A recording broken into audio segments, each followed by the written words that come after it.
My name is Jesse Daniel. I'm a board-certified behavior analyst and CEO of Advanced Crisis Solutions. We do a lot of behavioral assessments that ultimately leads us to completing a functional behavioral assessment. Questionnaires, open-ended questions. We like to interview multiple people. And ultimately, these behavioral assessments are going to tell us why the problem behavior occurs. Something we do best is figuring out the barriers to why this family and this kiddo hasn't received services or why those services haven't been successful in the past.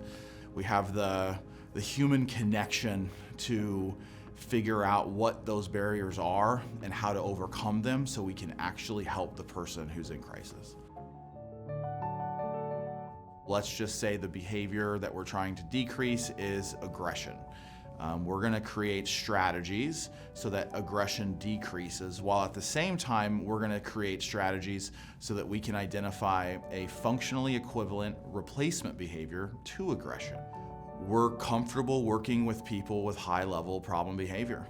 Aggression, self-injurious behavior, property damage are situations we know very well, and they don't scare us. We have the ability to structure our team and our supports and train the family so that when aggression occurs, we can manage it in a safe way for both the family and the individual, while also working on those treatment goals so that aggression, self-injurious behavior doesn't need to occur anymore because it does not serve a functional purpose.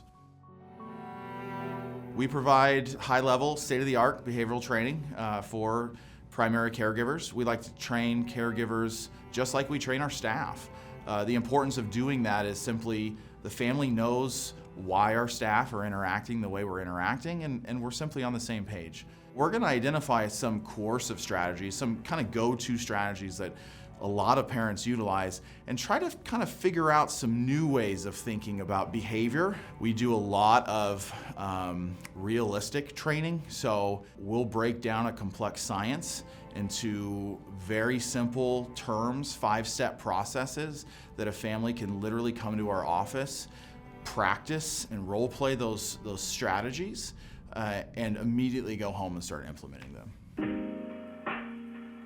The unfortunate reality of a lot of the clients that we work with is that they don't have a lot of community access and they don't have a lot of natural supports, so family members, unpaid supports. And so we work hard to identify new community resources that we can add to the client's circle of support. And maybe that's getting out of the house to just buy a soda at the gas station. Maybe that's getting a membership at the YMCA.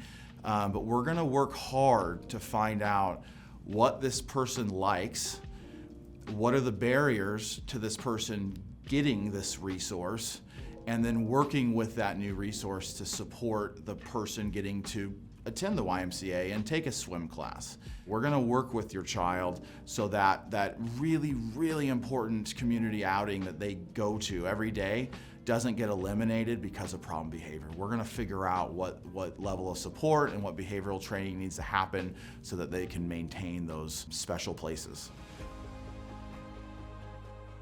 Our crisis stabilization program is intended to be temporary.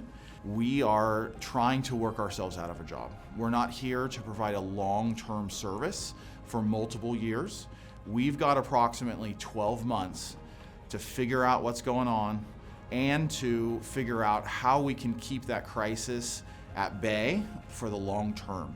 It's the little details. It's the knowing the client and the kiddo so well that I'm not just saying that on his preference list that he likes soda, but I'm saying he likes Mountain Dew, Code Red, non-caffeinated. We like to give a high five at this intensity, this often, for these specific behaviors, and those little things can make all the difference in the world.